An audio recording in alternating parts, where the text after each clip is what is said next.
Hi, everyone. Welcome to our Lunch and Learn webinar. We are slowly getting a couple of people joining in. So while we are waiting for people to join, please introduce yourself in the chat. Let us know what's your name, where are you joining from, where do you work.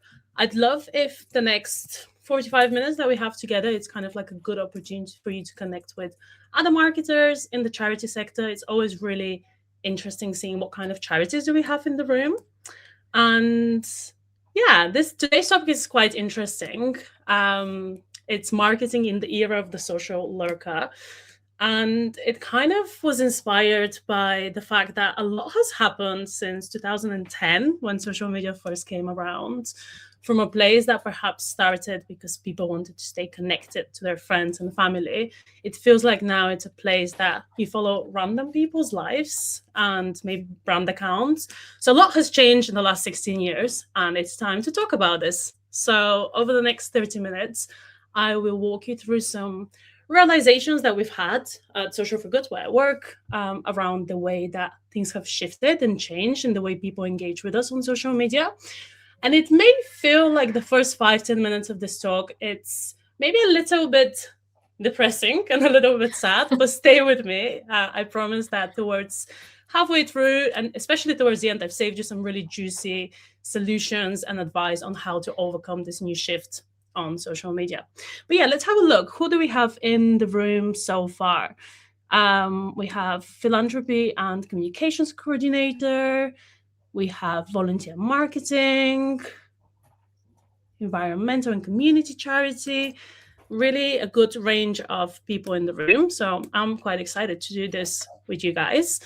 So your host today is Nina. My name is Tunina, but I usually go by Nina. And I head our strategy team here at Social for Good, which means that I get to audit how different social media channels work for our clients, what works, what doesn't, and then we get to build a strategy on how to really optimize your time on social media. And I'm joined today by my colleague Dome. So Dome, if you want to introduce yourself. Hello, everyone. Thank you, Nina. Yes, I'm Dome. I'm part of the team of Social for Good. I joined a couple of months ago, so I'm very excited. And yes, I joined as part of the commercial team.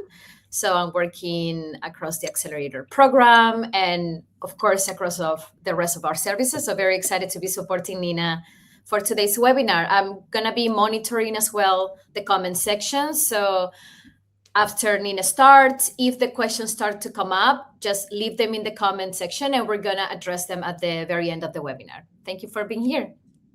Perfect. Thanks, Dome.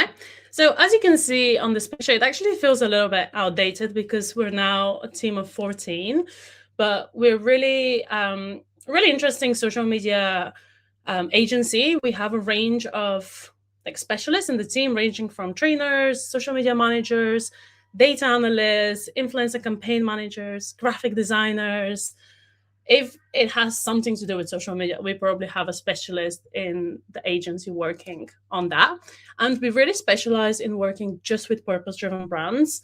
And what does this mean is it's either a charity, or it's a B Corp, or perhaps it's educational organization, but it's one of the good guys. It's an organization that is trying to make some kind of good impact in the world, and one that prioritizes people and planet rather than profit.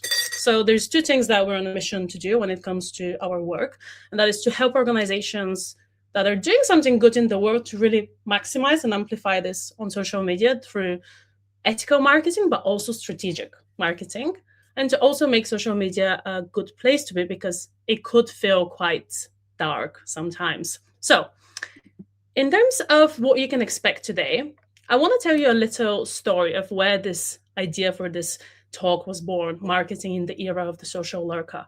So picture this. It's a sunny September day, and I'm having dinner with some of my flatmates. We are in our community garden / rooftop, as you can see here on the picture. And for context, a little caveat, I live communally with 250, we can say, posh hippies in London. We have things like saunas and cold plunges and talks on biohacking and art and craft workshops. It's really new age forward-thinking place to live. It has really interesting people. So while we're having this community dinner, I was told about this new app that has come into people's lives, and it's called Be Present. Maybe some of you have heard about this, but it's a social media app blocker. And I realized that at this dinner, look how many people we had on the table. We had a number of people that were using this app blocker, and I hadn't heard about it. And I work in social media. And this app kind of works similar way to Duolingo. You earn points the longer you stay off social media, and you have leaderboards, and you compare with your friends who is spending the least time on social media. And you set your timer of how long you want to be off social media. And if you want to go on social media, you need to click this big red button that says give up, obviously putting you off doing that. So I realized back in September, if I'm having conversation with these people that I live with, who are just random people from society, and so many of them are having these app blockers for social media, and they're wanting to spend time off social media, living in community, connecting with people in real life, then how further is this spread? How many more people feel like that about social media? So I started to dig deeper into the topic, and actually Ofcom released a report earlier this month that said that UK is falling out of love with social media. So if you look at the specific data that Ofcom shared, apparently last year, 61% of UK users were creating content and they're posting on social media, while this year, this has dropped to 49%. This is a huge drop in the number of people that are on social media and are posting content versus not. And if you have less people posting content, then this means that you have less reason to go on social media in the first place. So my goal today for the next 25 minutes would be to really explain clearly why you may have felt lately that engagement is declining, and maybe you're not growing followers in the same way that you used to. Maybe you're not getting comments when you ask a question. We're gonna look into what does this new kind of way of engaging on social media look like. It's called the quiet consumption. Like, what does the shift look like in practice? And when it comes to measuring the impact of your work, what can you report on if it's not to do with comments and follower growth, for example? We're also going to look at a range of different content examples from different charities that have kind of really leaned into the shift and started creating content for the way people engage nowadays. And we're going to wrap up with some frameworks and advice on how you can push back if you have senior stakeholders question your performance on social media. So this is what's in store for the next 25 minutes. And to kick us off, I'd really love to know from you if you have to think about how frequently you yourself leave comments on brands that you follow on social media. Let's say you're on Instagram. Would you say that this is daily, weekly, a few times a month? Maybe it's rarely or never. If you click a number that represents your answer and pop that in the comments, we'll be able to see in the poll together. So how frequently do you comment on content that you see on social media? Let's have a look at some answers.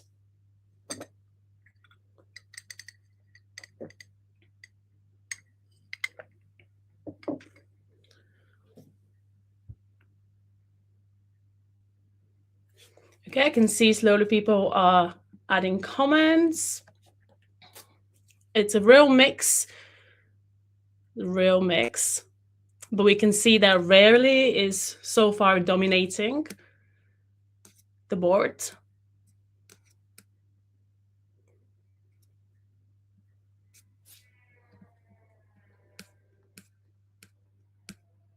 Okay, great. So what we've just seen is we have a room of marketers in the room, people that really care about engagement. And when it comes to how much we engage with content from others, even us ourselves, we rarely do that. But we know how important it is, and we expect it from others to do it with our content. So this can kind of give you a flavor of this shift that is happening. If us ourselves who know the value of engagement kind of don't have the energy to do it and do it ourselves rarely, then what is it to expect from the regular Janet or your typical Jim? And a graph that is quite interesting that can maybe support some of these insights is something that was recognized by Brandwatch. So they basically had this graph that follows the number of searches people have on Google for dumb phones. So dumb phones are phones that don't have any like touch screen. Essentially, you don't have social media on them. And you can see that the graph very consistently increases from 2023 up until now, which means that a lot more people are looking to have phone that doesn't have social media, doesn't have apps, it's not digital. And if you look at the number of content pieces that are posted on social media consistently every minute, you can kind of get to understand why this digital overwhelm is kind of taking place, and it's making people want to be off social media. So apparently, every minute there's 66,000 Instagram posts shared and 16,000 TikTok videos. And if someone's good at maths or wants to have a go, maybe you can calculate how many Instagram and TikTok posts would there be by the end of this webinar, which is in 45 minutes. It would be a lot of content published by the end of this. So when we dive a little bit deeper in the data, there was actually 25% increase in the number of conversations that link anxiety to social media. So we know people are feeling this like real overwhelm when it comes to their time spent on social media because they're conscious that it feels like a lot of time being online. So it makes people feel anxious. And that's why there's been increase in people searching for digital detox or going to places like Unplugged and all of these cabins that you have in the woods. So this kind of gives you a flavor of what's happening right now and why engagement is declining. Interestingly, CNBC actually called this the quiet revolution, which is led by young people. So Gen Z and millennials are really swapping social media for things like lunch dates, vinyl records, and brick phones.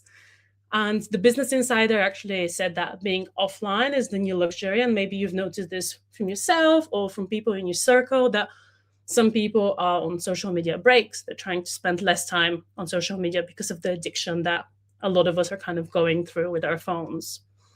So this is why engagement may be declining and you may be seeing some drops in your engagement rate.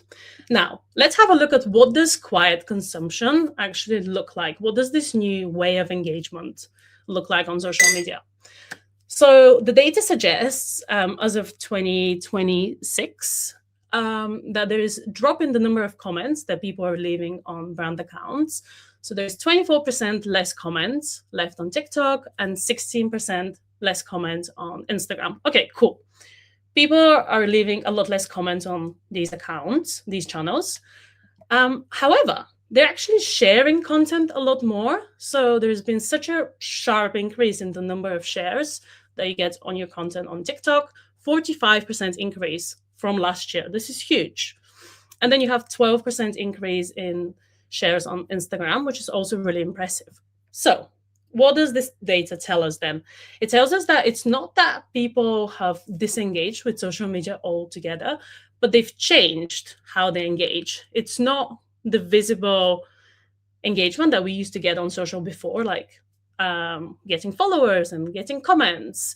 People have less reason to follow you now because the content they're shown is based on algorithm, not so much on people they follow. So less reason to follow and less reason to leave you a comment because it requires a lot of energy and people are overwhelmed from the number of notifications that they get and the demand for their attention. However, if they see something that's relatable, it's interesting, it's useful, then they're likely to want to share this in the DMs with their friends, family, WhatsApp chats. This is where they're spending their time. They're looking for content that helps them to connect with others in this kind of era of loneliness. So people are lurking, but they're still engaging. And good thing is that it's not all too bad because this drop in comments was on TikTok and Instagram. But when you actually look at the data for X and LinkedIn, it's actual increase in the number of comments that you get on these more professional channels. So I was really surprised by this one. 107% increase in the number of comments that you get on X and 37% increase in the number of comments that brands get on LinkedIn. So perhaps you've seen that you're getting a little bit better engagement on LinkedIn nowadays because a lot of people and organizations have shifted away from X, let's say. So there's been such a rise in LinkedIn accounts, a lot of people wanting to grow their personal brands on LinkedIn. So they're leaving a lot of comments. So LinkedIn is a good place to have meaningful conversation and kind of drive this engagement that you may be missing on Instagram and TikTok. So something worth kind of keeping in mind. So having said all of this, having seen this, there's this shift happening on social media with people wanting to be less online, it doesn't mean that the numbers actually support that. So if you look at the projections of social media users over the next 2 years, it's expected that it's going to grow by 500 million people. So social media, whether we like it or not, it's not going anywhere. People feel addicted and they're trying to spend less time. We have the ad blockers, we have more community events in person, bringing people together, but people are still on social media. They just struggle with their time spent there and they want to spend it better. If you look at how much time people spend on social media versus any other kind of platform, it's quite interesting. So apparently on average, people spend 7 hours a week on social media, while on podcasts you spend like hour and a half, and you spend less time on TV or reading a magazine. So social media is the main way that people consume media. Although I have to say that probably for myself, it's like 20 hours a week. So this feels a little bit off for me, but I'm quite curious, how much time do you spend on social media per week? I'd love to have a look in the chat and see how long is it roughly for you. So for me, it's around 20 hours a week for social media. What is it for you guys in the room? Let's see some numbers in the chat. And I'll have a water break.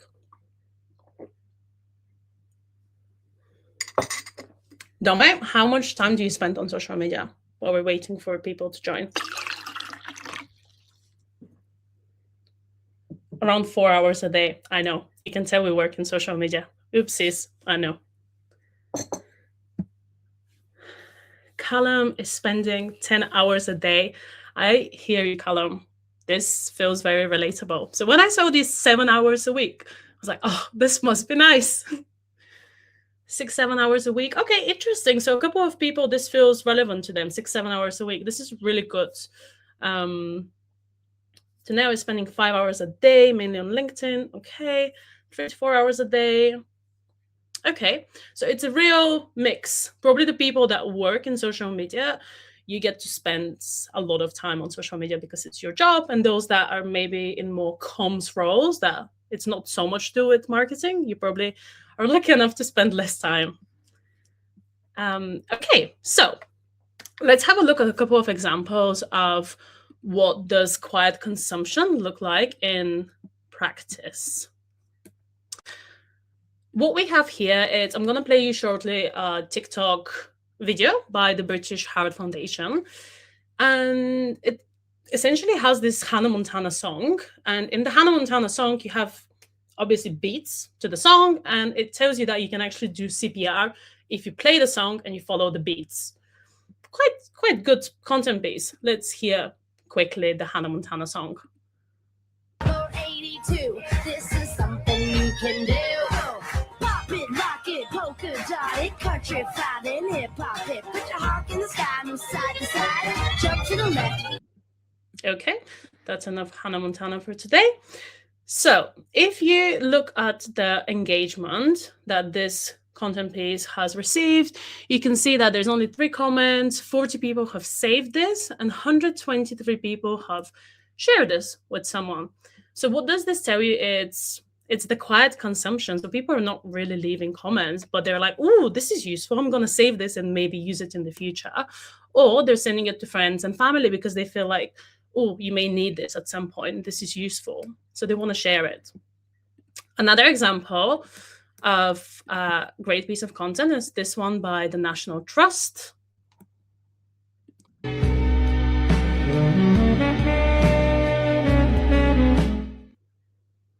So it Yeah, I mean, it is what you guys just saw. It's essentially this quite relatable video by the National Trust, and it says you have a field on a hike perhaps, and it says this, and a sandwich that has been slightly flattened in your back by a flask over a period of a few hours. So it's really relatable, and people have absolutely loved it. We can see 150,000 likes, 600 comments, and then if you look at the number of people that have saved this or shared it with their friends on TikTok, it's like 15,000 people, which is around 10% of the people that have liked the video, which is really high number of people to have engaged in that way. So it tells you that this is relatable. Like, I want to save this or I want to send it to someone. And you can kind of start thinking about the way people are consuming content quietly now. And maybe you've come across this statement that Adam Mosseri, who is the head of Instagram, made earlier last year. He said, when you are creating content, think about creating something that people would want to send to a friend. Don't force it, but sends are one of the biggest signals we use in ranking and can help your reach over time. So he also went on to further say that users spend more time in DMs than they do on stories, and they spend more time in stories than they do in the feed. And this is quite interesting because I feel like very often when we work with clients, there's so much attention on what does our feed look like and what's the content we post, and there's less care and attention kind of for stories, which if you think about even your personal use of Instagram, it's where you probably spend the most of the time looking at stories. Let me know if this is relatable to you or if it's not. I know from my use of social media, I spend most time in my stories or DMs as well, which is what Adam Mosseri is saying. So when it comes to you creating content for Instagram, it's important to think, is this content piece something that people would save? Or is this something that people would send in the family WhatsApp group or send to a friend because it's relatable? This is how I'd like you to start thinking about content. It's got to be something that your audience is actually going to find useful or relatable. If it's not, then it's likely not going to be kind of recognized by the algorithm as something useful that needs to be distributed to enough people. So you kind of cap your reach and how many people you can reach. So one metric to look at is sends and shares. Okay, great. Then the other one to look at is the retention chart that you can find on the insides of your reels. And I find this one quite interesting. So if you go to the insides of any of your reels on Instagram, the retention rate tells you how much of viewers' attention you've retained throughout the video. And let's say you see like a graph that starts like this. So this means that you've kind of retained people for the first 3 seconds and then you drop them, which means your hook was really strong. You've captured attention, but then you didn't deliver on the message. Or if you see that the graph is kind of just going straight down, it means that the first 3 seconds weren't strong. You didn't capture any attention and people have just left quite quickly. So the retention rate chart really tells you where you're losing people, at what point of a video on Instagram you're losing attention, and can really help you to tweak your content based on that. And you also have skip rate that tells you what percentage of people have skipped your reel within the first few seconds. So I'd say looking at your shares and then looking at the retention that you have on content, this is a great measure of success in 2026. And this is kind of like a good analogy when you think about the engagement on social media. Kind of followers and comments are what you see at the tip of the iceberg. It's what's visible to everyone. However, having seen this digital overwhelm people are going through, asking people to leave a comment feels like a very expensive form of attention to expect from those that follow us. And it just requires a lot of energy, unless you're maybe dealing with more professional audiences on LinkedIn and X, where people are more willing to leave comments. Otherwise, if you're on TikTok, if you're on Instagram, Facebook is kind of somewhere in the middle between those, because you have a bit of a more mature and older audience that is still willing to have conversations. But let's say you're on TikTok or Instagram, it's better to look at how many people have shared the content, how much attention you're retaining, are people saving the content? And when it comes to how shareable your content is, you need to earn the right for it to be shared. And I guess a good way to think about this is Is it content that you yourself maybe would share? If it's not, then it's like the other people wouldn't. So the best kind of performing content is the one people would send to their friends or colleagues, the one that other people would find either useful or relatable. Now, let's have a look at a couple of examples of content that is designed to land with people. I had a look at a couple of different charities, and I wanted to show you some examples to maybe spark some inspiration with you. And the first one is this one by Marie Curie. And it's a video, it shows you this blooming tree, and it basically talks about grief and how hard it is to deal with grief in spring when everything feels like it's a new beginning and you're possibly racing a goodbye with a loved one. So it kind of really taps into the experience people may be having. And from the engagement, you can see 2,000 people have liked it. 35 people have commented, 17 have reposted, and 82 people have sent this in DMs somewhere, or they've shared it on their story. So this means that this was really relatable, and people are like, oh, I feel seen by this. So are there some shared experiences and thoughts that maybe your audience is going through? Are the seasonal changes affecting them in some way? Can you create content that makes people feel like, oh, me too? Another example that they did was this. It's a picture of lots of people walking, and it's essentially kind of on each person, it's written a problem that they may be going through. And the photo says, you never know what someone is carrying, check in, be kind, be patient. And the problems listed are things like, oh, this person can't pay their bills, this person is on the way to a funeral, this person is dealing with grief, etc. It really gives you, it's really relevant to what Marie Curie does. But can you do some kind of similar content that really taps into the problems and shared experiences that your supporters have? You can see from the engagement that 10 people have reposted, 37 people have posted on their stories or sent to friends. And this really helps people to feel seen. And it's also content that people may send as a support to their friends, family, loved ones. So I hope that this has sparked some inspiration. Now, let's have a look at Shelter. So Shelter creates quite interesting content that a lot of the times calls out the government. And this one was about Grenfell, and they essentially made a statement calling out Simon Dudley, who is a Reform MP. And apparently Simon Dudley said that Grenfell was tragic, but everyone dies at the end, and that safety rules have now gone too far. So you can see that this post has been shared 176 times, it's been reposted 91 times. So clearly people really resonate with this. They had another post that going to the moon is cool, but hear us out, building social housing is cooler. So essentially what I'm trying to tell you is, if on social media you can take a side, you can make a statement, you can kind of say the thing that people are thinking. Can you make a statement that your beneficiaries and your donors kind of agree with, that they can simply repost on their stories, or they can send to their friends? Because this is what helps people to feel like, oh, like this organization really gets me. And it's a shared mission, it's a shared vision. So can you tap into those opinions people have?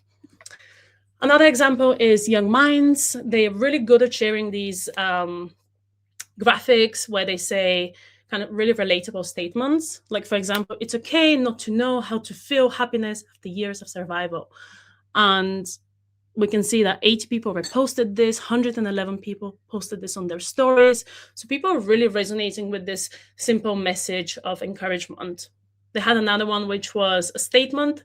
So, trans young people, you belong here, always. So can you create content that helps people feel seen in some capacity? And the last example I want to show you, it's this one from Medical Aid for Palestinians. And they're really good at kind of sharing practical advice. They had this one, which was about 10 ways to stand in solidarity with Palestinians.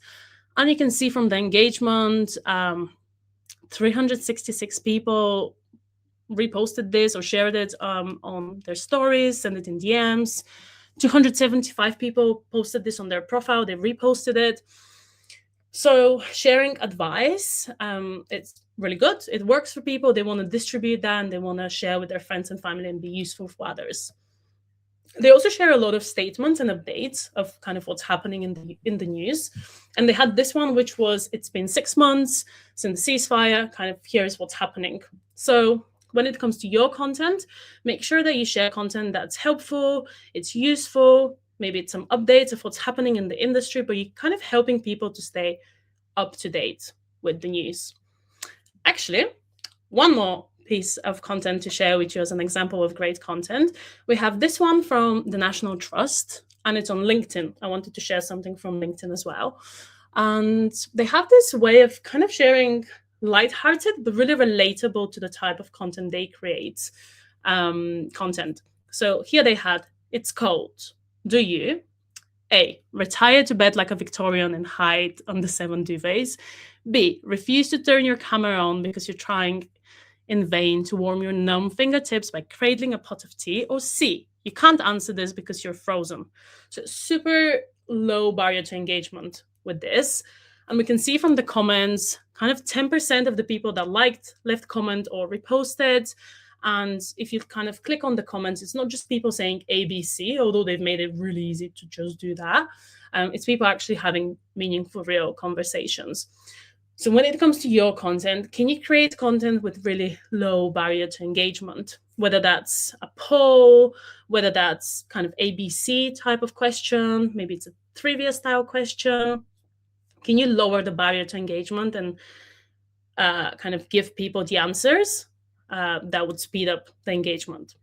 And if we have to really summarize the type of content that lands with our audiences in 2026, as of recent research, people are asked, what is the type of content that they don't mind when it comes from a brand? And apparently it's content that teaches you something new, makes you laugh, inspires you, makes you feel something, engages you visually, or surprises you in some way. And let's say you have senior leadership coming and really pushing back and questioning the performance, questioning, like, why are we not growing in followers? Or, why are we not starting conversations on social media? One good way to deal with this is to really reframe what does good look like on social and explain that engagement hasn't disappeared, but it's moved, it's changed.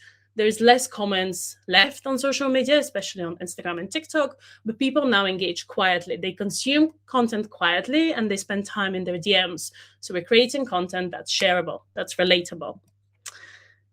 And it will be good to kind of change the way that you report on success on social media. Perhaps likes, comments, and followers may be less important in this new era of the lurker, but looking at how shareable your content is, how many people save it because they find it useful, how much you retain people's attention, and how many non-followers do you reach would be really good measure of success. And let's say you're talking to someone outside of the marketing team and you're really proud that your content got 50 shares. It's better to say, this content was passed among 50 supporters, and this allowed us to reach this many new audiences rather than, we have 50 shares, because it doesn't really sound that exciting to someone that doesn't know how important it is to get shares. So we need to make it in a simplified language for them. And lastly, you want to educate internally that engagement has changed, but it hasn't disappeared. So engagement is more private, and it's not our job to chase comments, but it's to create content that makes people feel seen and one that they are likely to want to share with others. So if you feel like what you've learned today is interesting and you want to go maybe a little bit deeper with this, we actually have an accelerator program, which is probably the next step. And I just want to take a minute to tell you about it before we go into the Q&A. So for those of you working in the nonprofit sector, this will be really relevant. It's an 8-week program, and it's specifically built for charities. And I really want to stress that because it feels like there is so much content on social media online that you can find for free, but it's just never tailored for charities, and charities have unique problems. The program has been built after conversations with over 100 charities, so it is tailored and built with charities, for charities, and we cover everything from strategy, community building, content strategy, channel deep dives, paid social media, AI in social media, working with influencers, building ambassadorship, measuring success. There's also 4 live modules where you get to kind of meet the other cohort participants. It's a very small cohort, it's very intimate. You get to ask questions and meet like-minded people that are dealing with the same problems as you. We also have one-to-one deep dives where you get our whole team basically supporting you with any questions you may have about social media. We have community calls every 2 weeks. And I'd say that this is probably the most valuable part of the accelerator, the community of people that also work in the charity sector that are perhaps dealing with the same problems as you. And if you felt that today was useful, honestly, the accelerator is going to knock your socks off because we dive into topics like this all the time, as well as many other modules. Dome will pop a link in the chat now where you can find out more or book a call with her to talk through the accelerator, or perhaps any of the topics that we discussed today. And if you want, you can also just leave the word me in the comments and she'll reach out to you directly. Now, without further ado, I'd love to share this with you. The time, we have another 9-10 minutes to go over any questions, comments, thought about what we just went through. And let's have a look in the comments. Have there been any comments shared? Oh, I can see one by Chloe. Chloe said, I saw someone say recently that authenticity is now way more important than polish, especially as generative AI makes glossy looking content very easy. What do you think? 100%. I think people can really spot AI generated content from miles off. So if you can create content that makes people feel a little bit human, because we really crave this connection with others, if you can create content that helps people really tap into, I don't know how to say it, but this real feeling of being human and having shared experience. And I think that charities have real edge to this because supporters usually follow you because they have some kind of shared experience, shared challenges. So if you can tap into those, then I think you're winning on social media. That's the only question so far. But if anyone has something in mind to share or to ask Nina, we have a couple of minutes left, so feel free to pop it in the chat. Yes, perfect. So Chloe said, yes, exactly. We have something that the corporate brands don't have. 100%. There is a real opportunity when it comes to content shared by charities because it's feel-good content usually. It's campaigning for a cause or it's driving towards a mission and people have the shared mission. That's why they follow you. Mm-hmm. We have a question from Vicky. Vicky shared a question. How do you see content with SEO-centric purpose? For example, helpful content fitting into this world of quiet engagement. Helpful content fitting into the world of quiet engagement. I see this as, do you mean in terms of like how do you track the quiet engagement? Because I think there's so much space for helpful content, like this kind of advice content that people are looking for. So you can really measure the success whether people save it or not. And let's say that this is on Instagram, you can see the saves. While if you are maybe on LinkedIn and you want to kind of measure, are people engaging with this? Is it useful? You can maybe run a poll alongside helpful content to just check in if this was useful. Was this information that you're aware of? Is this new information? If you want to kind of track, is this engaging content? I don't know if that answers your question. Let us know in the comments. So Dunelle said, we work mainly on LinkedIn and we are struggling to work with the new algorithm. Our engagement has completely tanked since January. Would you say that posts or likes/comments are more important to gain engagement? So the drop of engagement probably comes from the fact that so many organizations have moved from X to LinkedIn and there was this big exodus of everyone leaving at the same time. I'd say obviously likes suggest that your content is seen. Comments, people are still getting comments on LinkedIn. There is increase in that. So if you can generate those, then that's great. But probably what would help your content to be seen by the most people is getting people from within the organization sharing your content, specifically on LinkedIn, or if you can get employees commenting on your content, or even tagging people that the content may be relevant to in the comments. That's going to help your content reach for this and generate some engagement. Because the way that LinkedIn works is it prioritizes personal accounts rather than brand accounts. So if you don't have employees engaging with your content, it's really hard for it to just naturally reach your audiences. So it's really good if your content is reshared or if employees are commenting on it. I hope that this is something that's possible within the organization. Let me know in the comments if this takes place at the moment.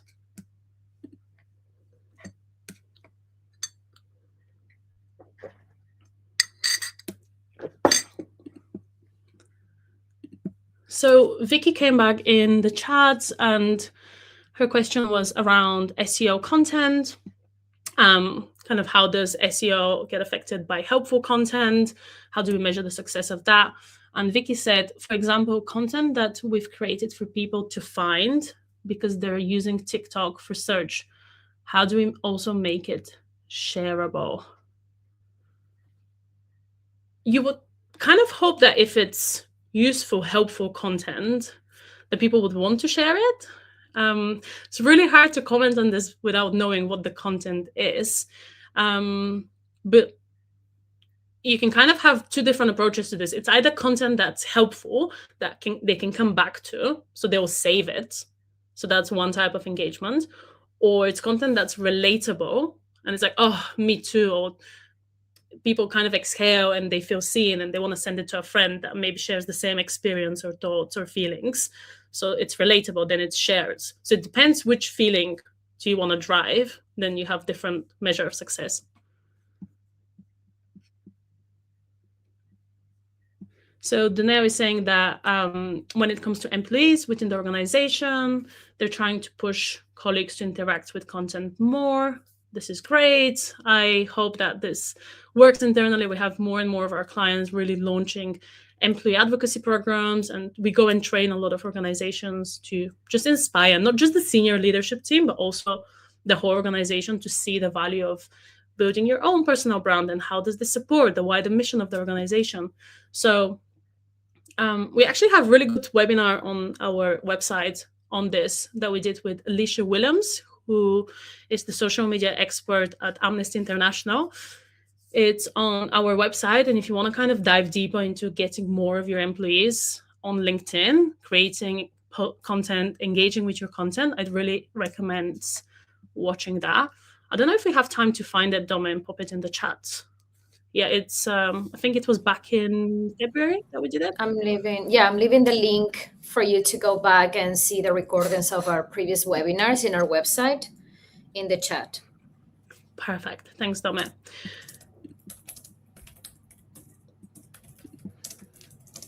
And do we have the link for the feedback form? We are near the end of the webinar. We have another 2 minutes left if anyone has any final questions.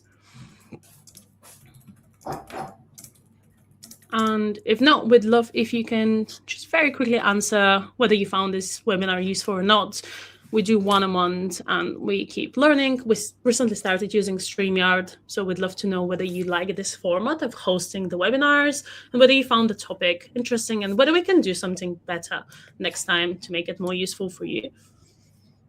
Otherwise, super grateful to have you on the call with us. Thank you for your time and sharing your lunch with us. And I hope to see you at another webinar soon. Thank you, everyone. Oh, another question from Chloe.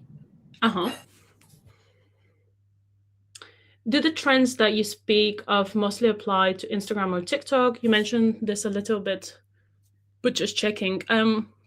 So yes and no. So we can see that the engagement has really changed on Instagram and TikTok in terms of like comments.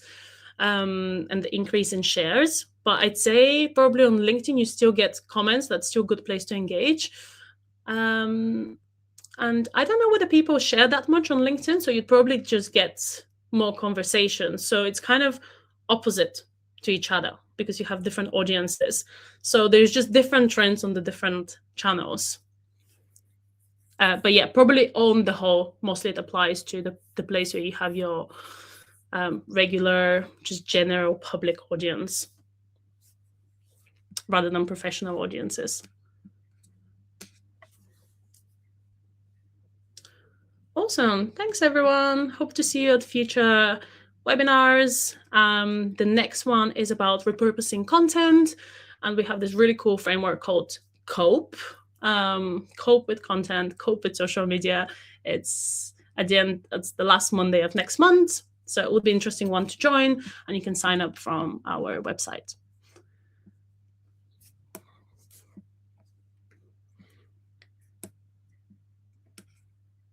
Lovely. Okay.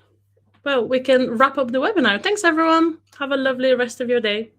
Thank you, everyone. Bye-bye. And we'll share the recording. Perfect.